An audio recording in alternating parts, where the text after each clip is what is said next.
So the first thing I want to talk about is comparing Rocky Raccoon to Leadville 100. And what I've learned with all of these endurance events, whether it be a triathlon, Ironman, marathon, ultra, is that you can't compare any race unless they are like identical course profiles, weather, terrain, everything. You know, like Leadville 100 being my first ultra marathon was a very humbling experience for one. But now after doing a second one on a flatter course, I have even more respect for Leadville 100. You know, Leadville 100 out in Leadville, Colorado starts above 10,000 feet of elevation, and it's an out and back, 50 miles out, 50 miles back. You're climbing and descending 15,000 feet, and it's a tough course. It is, and it is a beautiful course. I mean, Leadville 100 was a life-changing experience, not just for myself, but the BPN team. And if you get the opportunity to do it, I mean, you have to. That terrain, the Rocky Mountains, the energy of that race, the town of Leadville, it's beautiful. Absolutely beautiful. But then comparing that to Rocky Raccoon, which was in Huntsville, Texas, like I said, it's like 3 hours from us here. Elevation is not an issue. It's what we're at here in Texas. Like right now, I'm based off my watch, I'm sitting at about 712 feet of altitude.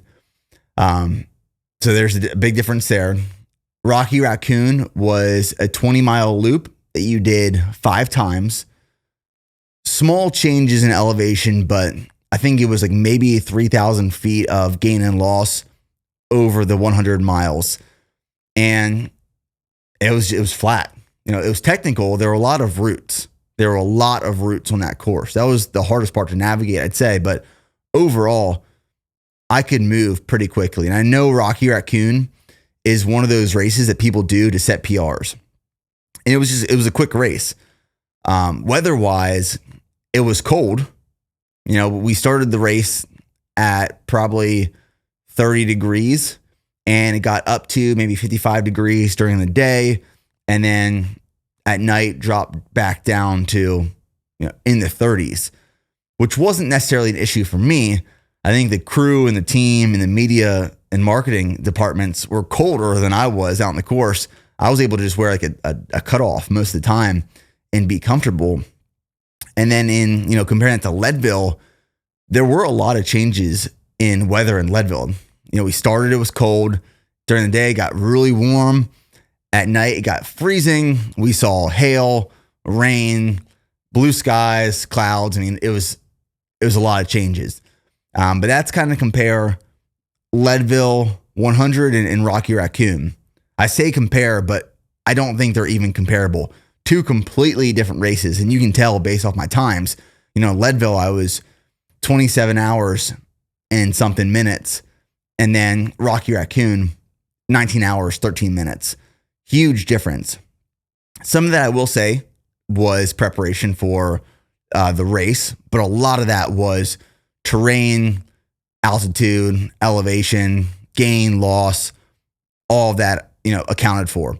So if you are signing up for your first ultra, or you want to sign up for an ultra to set a PR, I do recommend looking at the course profile, where it's located based off of where you live and what you're acclimated to. How technical are the trails? Do you have access to technical trails to train on? Just considering all those factors and then choosing a race based off of all of those factors and then training for that or what you're able to train for. I did want to talk about recovery comparing Leadville and Rocky Raccoon. I was crushed after Leadville. I mean, crushed. And I think the altitude and changes in elevation had a lot to do with that. For days, I felt it in terms of central nervous system, legs, feet, blisters, toenails all ripped off, like having trouble walking.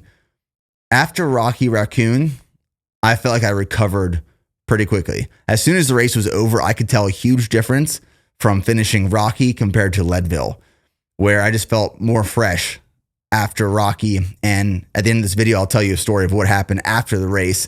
But at this point, it's Thursday. We finished the race Sunday morning.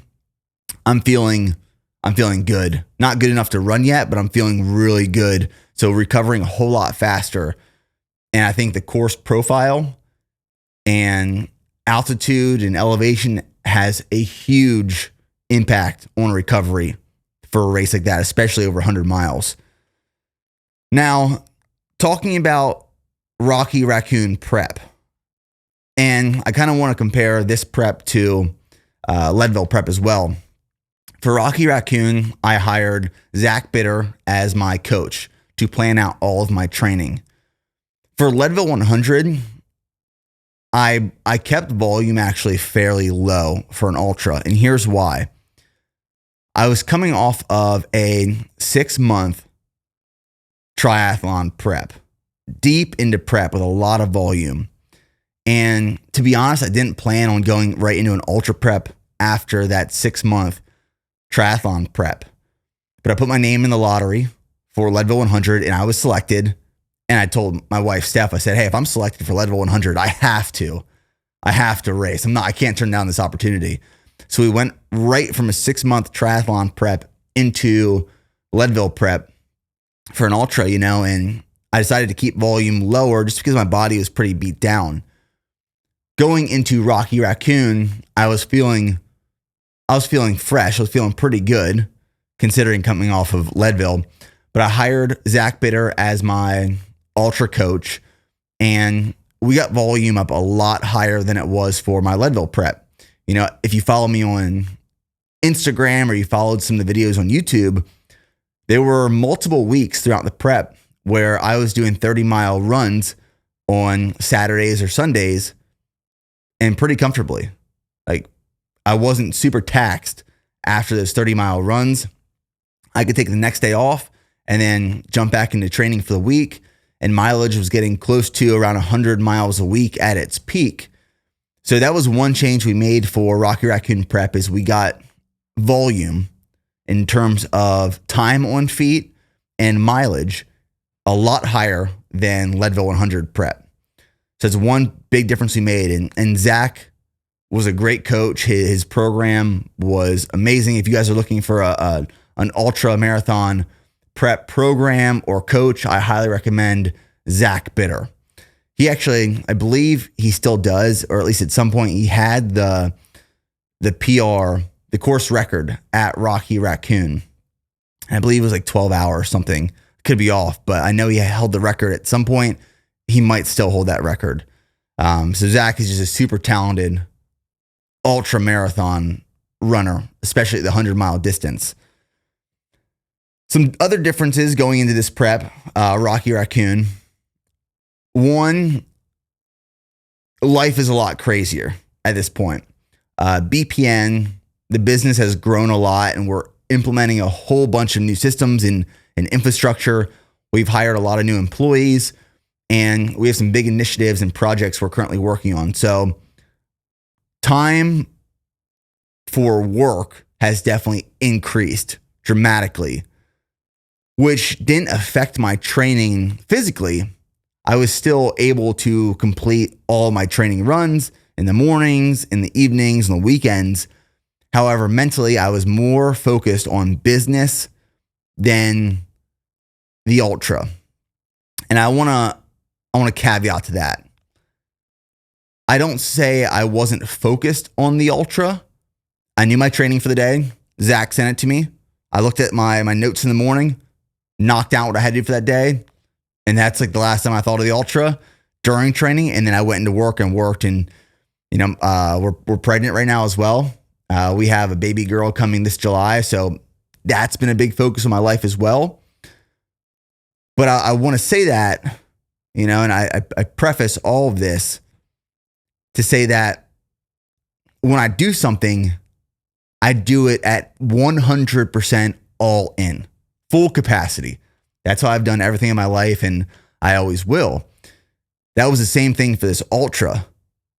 But the only moment I was thinking of that ultra was during my training and while I was running, which was really nice because, based off of Zach's program, I could look at it. I knew what I had to do. Once training was done, that part of my brain flipped off. Business, personal life, marriage, baby coming, that part of my brain switched on. And in the morning at 5 a.m. when I woke up, training switched back on. And then around 7 a.m. when the run was done, boom, that part of my brain shut off. So I really divided my time. I prioritized my time, my responsibilities. And then when I was doing what I had to do for that specific allocated time for either my training or work or baby bear or my wife, I was focused on that, truly focused on that. And then, looking at Leadville, because that was my first ultra ever, it did consume my brain more than just while I was training. It did throughout the day and at night and when I was on dates with my wife and all the time. But what I realized, Leadville being my first ultra, I over prepared because I didn't know. I didn't know what I was getting myself into. So when I started packing things and preparing things, I had 2, 3, 4, 5 extra sets of everything. I had like 4 duffel bags that I packed. I had 3 Salomon vests just in case 2 broke on the course. I had literally extras of everything. I over prepared, I over prepped because I wanted to make sure I didn't run out of anything. What I realized during Leadville is I didn't touch 90% of that stuff. So when I packed for Rocky, I really just packed the bare minimum of what I needed. And that was a whole lot less. It all fit into one duffel bag so that the crew could just carry that duffel bag around on their shoulder to wherever they needed to go to meet me at certain checkpoints. I packed very minimal for Rocky Raccoon, which worked out in my favor. And I still didn't touch probably 3/4 of what I packed. So those are some of the things that I really changed for Rocky. And just to kind of summarize, training volume in terms of time on feet and total mileage was a whole lot higher for Rocky as opposed to Leadville. So much more was going on in my life in terms of business and personal life where it allowed me to train my mind to really block off my time. Like in the morning, training is where I'm focused on training. When training's done, that's when I'm focused on work. When work's done, that's when I'm focused on family. When I go to sleep, I wake up, same thing the next day. And I got really good at blocking off time and being mentally and physically focused where my feet were in that moment of time. And that was really powerful for me.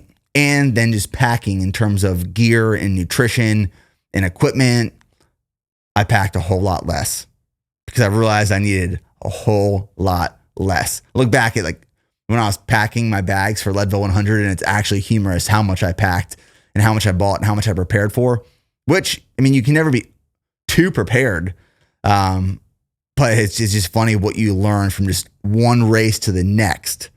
And you'll learn a lot. I will say that.